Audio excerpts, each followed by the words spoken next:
So welcome to Practical Tips for Starting a Tutoring Business. As Kristen said, I'm Kelly Gartner and I tutor out of Houston, Texas, and Brittany tutors in the Detroit area. And we're both so excited to share what we've learned the past couple of years of building our tutoring businesses.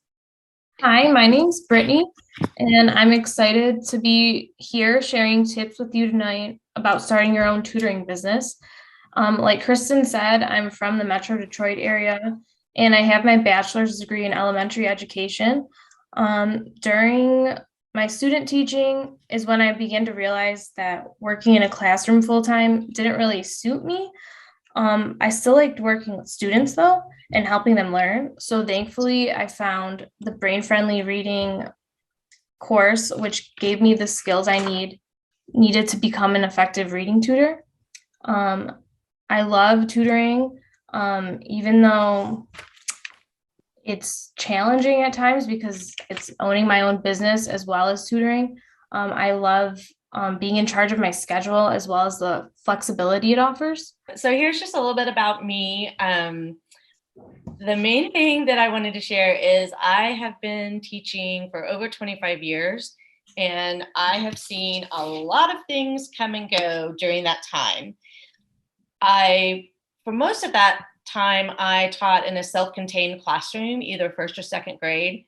So I taught reading, writing, language arts, math, science, social studies, and I really enjoyed it.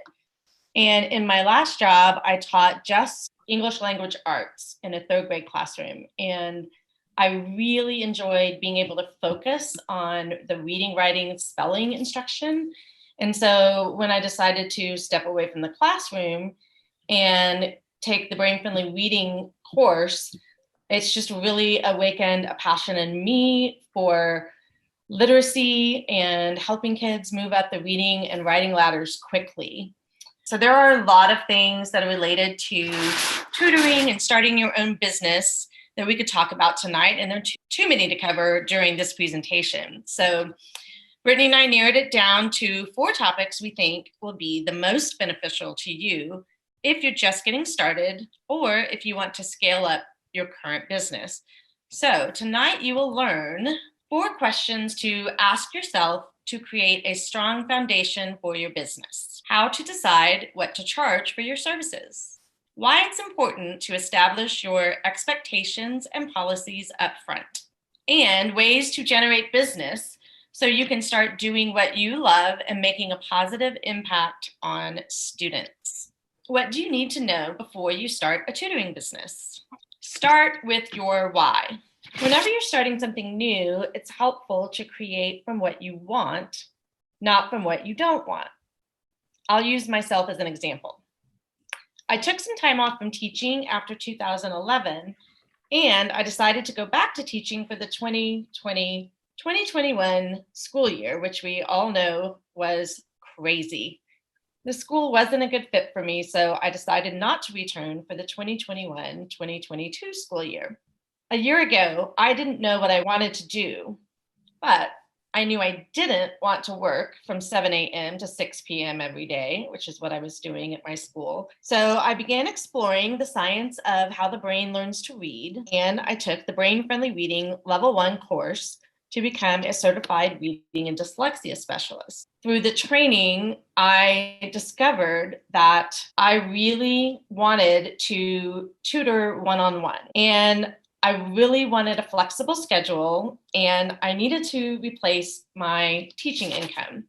So those were my whys. Tutor one-on-one, really working closely with kids, have a schedule that I got to determine, and work on replacing my teaching income.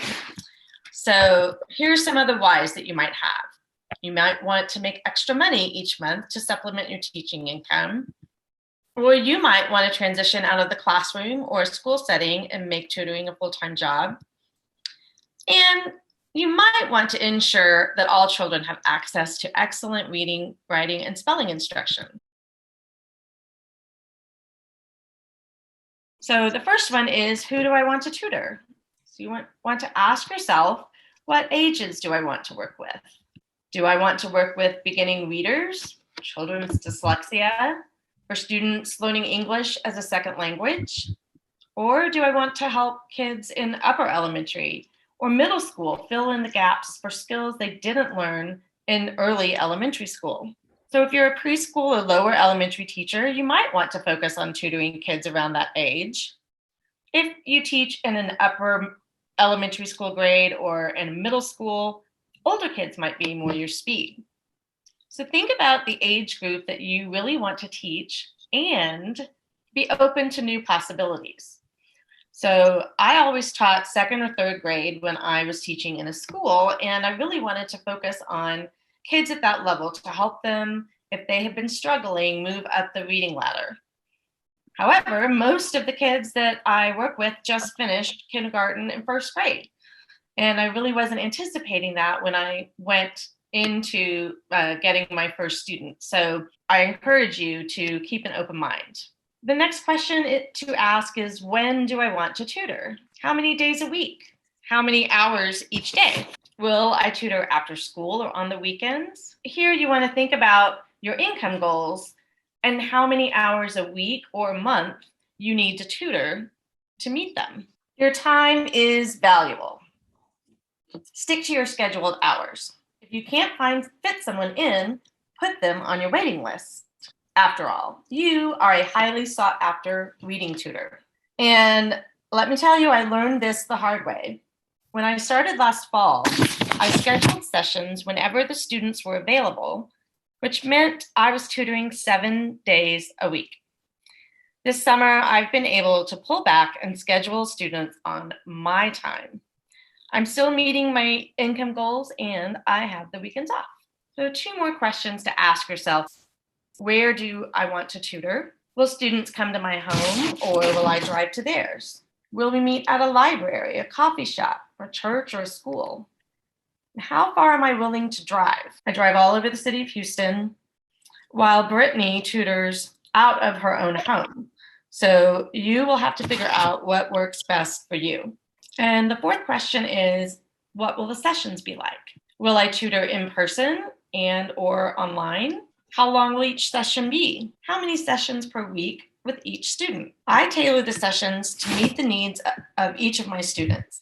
So I work with some children 2 or 3 times a week for 30 minutes each time. And I work with others 1 to 2 times a week for 45 minutes to an hour. So I tutor my students, most of them for hour-long sessions, anywhere from 1 to 3 times a week, depending on each of the students' needs, which I discuss that with the parents usually at our initial meeting. I tutor out of my home, as well as seeing a few students online. And during the school year, I also tutor at a homeschool co-op once a week. Do you ever shorten your sessions or do you stick pretty much to that 1 hour time frame? Everybody I have is an hour right now, except I have somebody, he's in preschool, and I'm just working on like letter recognition with him. So, and he really couldn't handle more than 30 minutes. But all my other students can handle an hour. So that's why I'd like to keep it an hour. Okay, something else that we always get asked as tutors is, how much should I charge? So here's some things to consider when you're deciding what you should charge for your tutoring services. So first, find out what the going rate is in your area. So one thing to consider is, how much time will you spend preparing for each session? How much time will you spend driving to or from a student's home or another location? Also think about whether or not you will charge for driving outside your radius or for weekend sessions. Another thing to think about is, will you provide materials for your students, like a dry erase board and marker, cards and game pieces, pencils and paper, etc.? And if you do, consider charging a materials fee up front. So think long term. If your rate is too low, it can be hard to raise it. And here's a pro tip that I've learned this the hard way. So I undervalued myself when I first started out, especially how much time I spend preparing lessons, driving all over Houston, and what I pay for gas. So now I'm looking at raising my rate in August And I don't want to have to do that every 6 months. So I feel like if you really consider all of those things when you're deciding how much to charge, that should be something that will continue through your tutoring business, and you won't have to keep raising your rate. Okay, something else that you want to think about is what you will do for payment. What type of payment will you accept? Venmo, cash, check? Will families pay at each session, or will they pay in advance? Some people send invoices. So if you want to do that, will you do it weekly, bi-monthly, or monthly? Another way to do it is the tuition model, where families pay for a predetermined number of sessions at the beginning of each month. And it's a use it or lose it type of thing, where if they're paying for 4 sessions and they only use 3, then you still get paid for all 4 of those sessions for having your time reserved. Another thing that you might consider is offering packages with a price break for multiple sessions. I accept Venmo, Zelle, and cash. Most of my families pay me through Venmo. I can send them a request for payment, and then they will follow up with that and send me the payment, and I get notified through the email that is linked to my Venmo account. There's also a way to remind parents if they still need to pay you, and I can see who has paid me each week and who I still need to collect payment from. Most of my families will either pay after each session, or if I tutor multiple times during the week, they might pay me at the end of the week for all of those sessions. So Brittany, I think you do something a little bit different. So would you share that with us? Yeah. When I first started tutoring, I didn't give really any thought to how I was going to get paid. So I accepted like all forms of payment. And I have a spreadsheet where I keep track of everyone's payments to make sure that I'm getting paid. So now I'm thinking, since it's confusing because there's so many different electronic forms of payment, I'm thinking of just picking one and having everybody pay me that way. So like I was thinking either Venmo or PayPal, because Venmo lets you request money and then PayPal allows you to send invoices. So That's it true. would be a lot easier if I just had like one app instead of looking at multiple. So if I thought about that when I first started, it would have made it easier for me now. I think that's a really good point. And again, with all of the tips that we're sharing, when you think about these things up front and you make these decisions about what you're going to do, then you don't have to go back and redo anything because it's already set up. And it's still flexible. If you find that something doesn't work for you, you can always change it. Okay, so Brittany is going to talk about creating a contract or agreement between you and your student and their family. Since I tutor mostly elementary age children, it's important for me to remember that clear communication with students and parents are both part of my job. Even though I teach children, their parents are the ones paying me, and we all need to be on the same page about everything. So, what are your expectations for your tutoring sessions?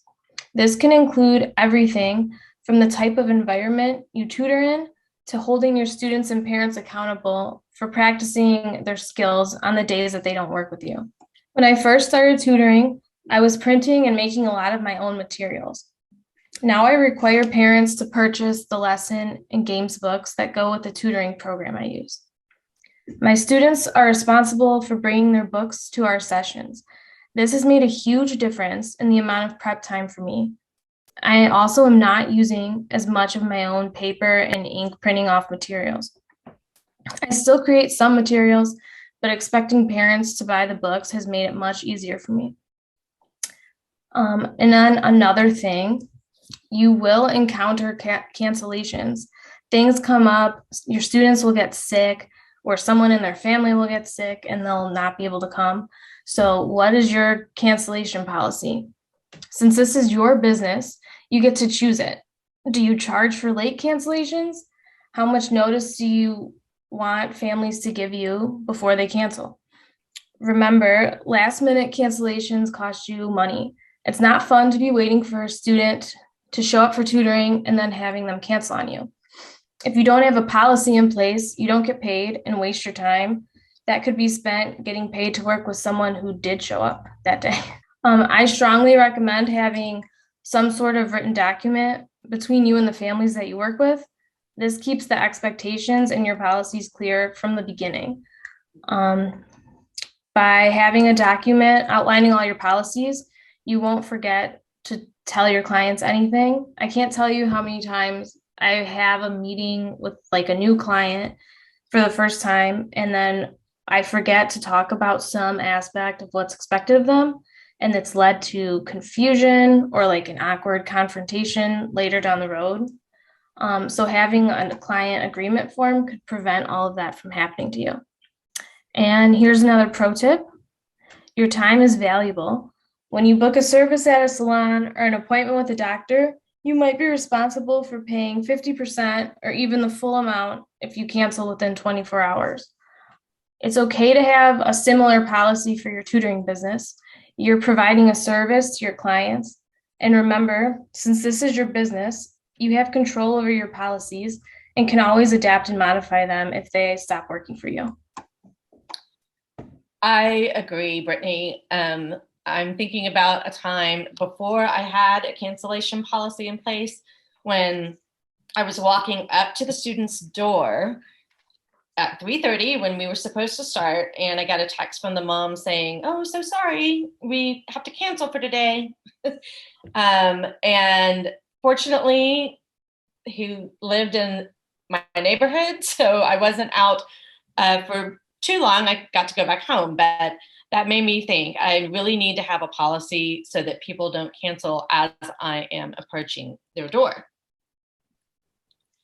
So once you've set all of this up, you have answered the questions: who do I want to tutor? When do I want to tutor? Where do I want to tutor? And what do I want the sessions to look like?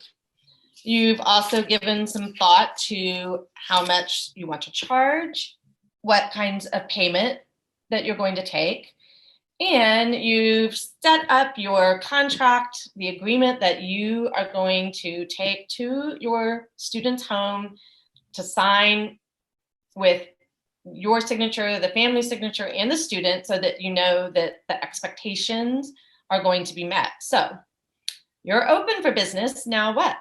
What do you do to get clients? That's the important thing. You want to get clients so that you can do what you love. So some of the ways that you might get clients are referrals from families of current or former students. You will probably get referrals from other teachers or in neighborhood chat groups. If you want to, you can advertise or promote your business on social media. And some tutors might create their own website so that potential families can find out about you and what you do. I want to share this pro tip, which is cast a wide net, because you never know who might be paying attention to what you're up to and know of a student who needs your help. So one of the students that I tutored this morning was a referral through Facebook, kind of indirectly. So I had posted about my business on Facebook, and a friend of mine who I actually haven't seen in person since before the pandemic saw my posts. And when a mom at her church asked her if she knew somebody who tutored, she remembered that I'm tutoring now, and she gave her my name and my phone number, and we got in touch, and now I've been tutoring him for about 6 months now, and I meet with him for 3 days a week for 30 minutes at a time, because that's about what he can do. And it's been a great tutor-student family relationship. So that really came from my being excited and open about what I was doing on Facebook. And I also have an Instagram account that I share things to. So I want to thank you for joining us. And we have another workshop about tutoring from Ashley DeMercurio, and she tutors online. And last week she presented about how to set up the technology for online tutoring and shared ideas for teaching the different parts of the brain-friendly reading curriculum. So that's what Brittany and I do. We teach the brain-friendly reading curriculum. So if you teach that and you really want to learn how to do it online, I encourage you to go to the We Shall Read YouTube channel. You can also go to weshallread.org and look under trainings to find a link to her workshop. I wish that I had watched this training when I started tutoring. Because I think one of the things that's really tough is that as teachers and people who are drawn to this work, we want to be so helpful and we want to support the children and we don't want to seem like we're about the money. Mm-hmm. But at the end of the day, when we're running a tutoring business, we have to be thinking about all of those business aspects. Mm-hmm. And I know that was something that in the beginning, I was very accommodating and very flexible. And that worked well as I was, just building my client base. So I had 4 or 5 kids.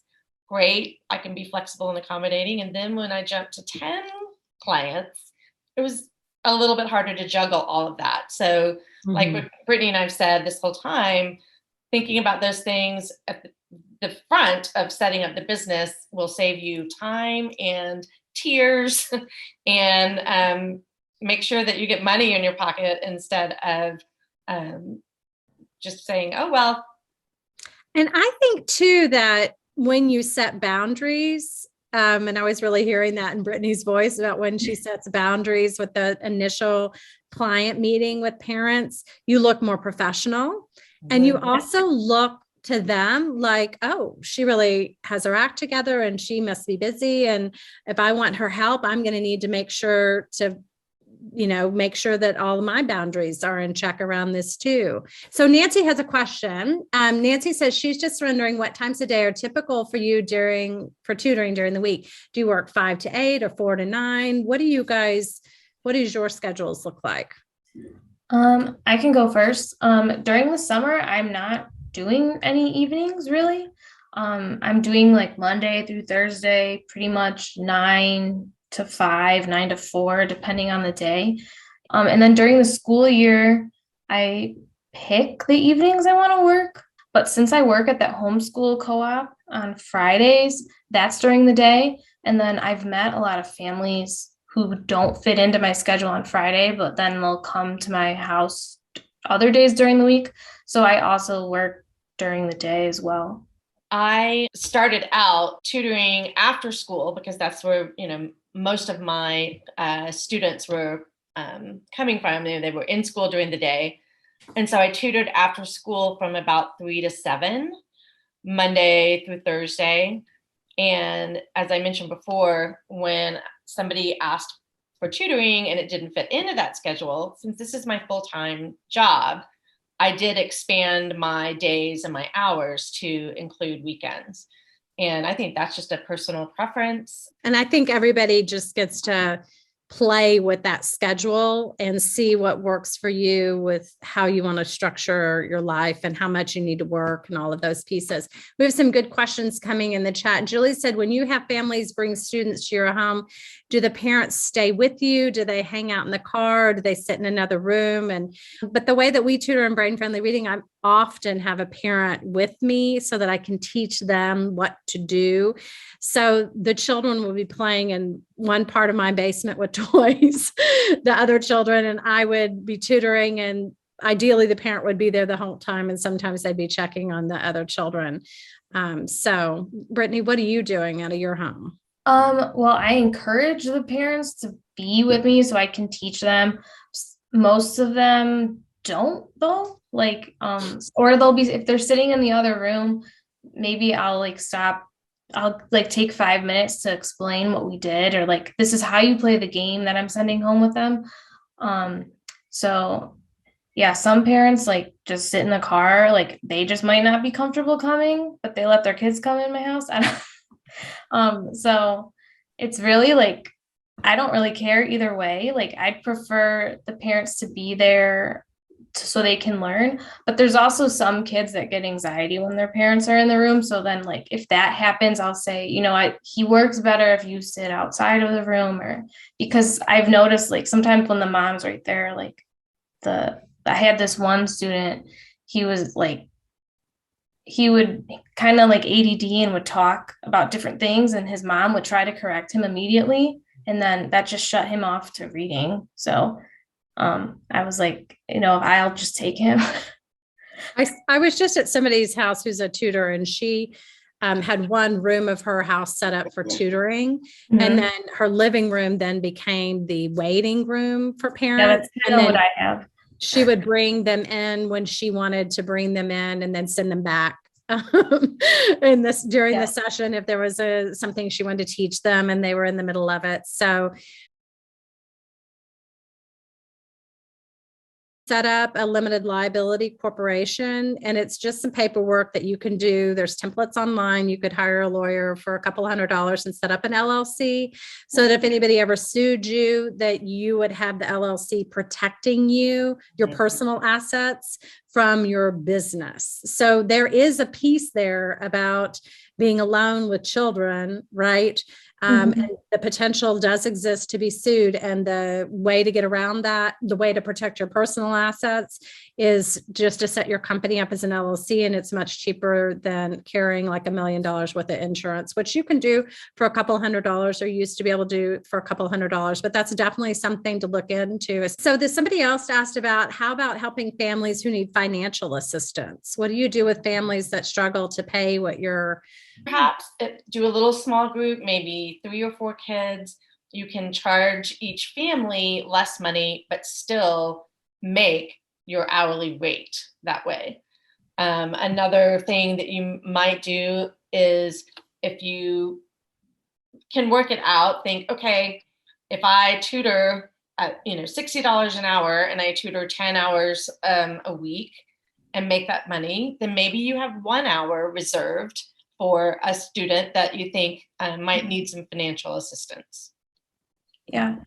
Or like offer scholarships like to one family. Like I don't have the means to do a lot of that right now because I'm still growing my business, but I'm hoping that like once it gets a little bit bigger and I'm making a little more money, I can help more people who need the financial assistance or have some kind of program available within my tutoring. Well, this is a great time for me to tell you that I started a third company. I started a third company. I know, I can't stop. Called BFR Tutors, and it's gotten its tax exempt status just like a month ago. I haven't had time to actually put the wheels on the bus yet, but I have a 501c3 for a company that's going to be called BFR Tutors. And BFR Tutors' sole job is going to be to receive funds from foundations and corporations and loving people who want to help children.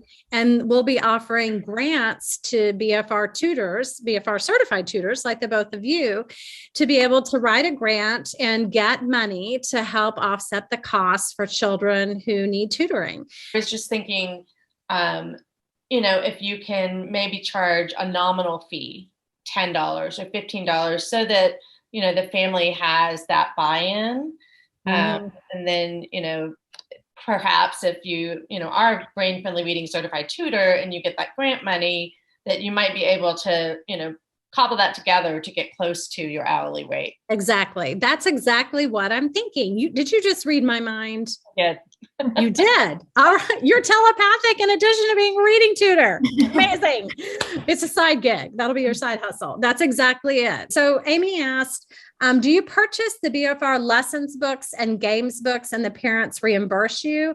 Or can the parents buy the books directly from BFR? I've taken level 1. I'm currently taking level 2 and I love it. Oh, thanks, Amy. So listen, here's the thing about that is that some tutors have parents buy the games book in particular, because the games book, when the parents have the I don't have a copy of it here, but when the parents have the games book where there's already 2 pages for every game, I started using, I wrote it, made it, printed it, and I started using it while I was tutoring. And I was like, oh my gosh, this makes it so much easier because I take their games book and I can pull whatever games I want from the games book and the copy's already there. And then I pull the pages and go, and here's the game for you to play. Copies are there and you don't have to make sure that you show up with the copies, or you show up and the kids already have skipped. Like I'm like thinking I'm going to go in teaching X lesson, but we work on that some. And I'm like, well, you're ready for the next skill. Let me go ahead and give it to you, which is what happens when you become really proficient with this work. When the games book was there, I could just pull the games out of the games book and hand it to the parents. And I didn't haul it back and forth. They bought it and it was part of their tutoring materials. Since I do travel to all of my students' homes and I have kids like back to back to back, I prepare all of the materials and keep them in a folder for each child. That's just worked for me because I've got the folder, I give them their cards, we play the game, and then they keep the game to play in between sessions. Yep. So what I've done is make copies of the Go Fish or any of our little Go Fish games. I make the copies on cardstock and give them to the kids. And then once we've moved beyond that lesson, I'll take them back and reuse them with somebody else. So I've made them, but I do reuse, and I do that the same thing with our board games as well. I put it in a little sheet protector. They play it, they give it back to me, and I reuse. So for me, it's worked better for, and maybe that's just a control issue that I have, but it works better for me to have all of that ready to go. I think it's just personal preference, what people as a tutor, what you're comfortable with. There's a tutor here that always makes every client buy a level 1, which she works mostly with kids who need the level 1, the first half of the training. And she makes them all buy the level 1 games book because she's like, I don't have to make, that's one thing I don't have to make copies of, but that's because that's how she set that up. It's in a binder like that. And then this is one I've already been using with someone, so it's not full, but let's see. Like that's one of the pages. Yep. Mm-hmm. So all the game pages that are in the training companion guide are in the games book. It's not different. On the website, there are more games that are not included in the training companion guide. And you can also buy the games book digitally if you want to have that as an option for parents to be able to download materials and find them more easily.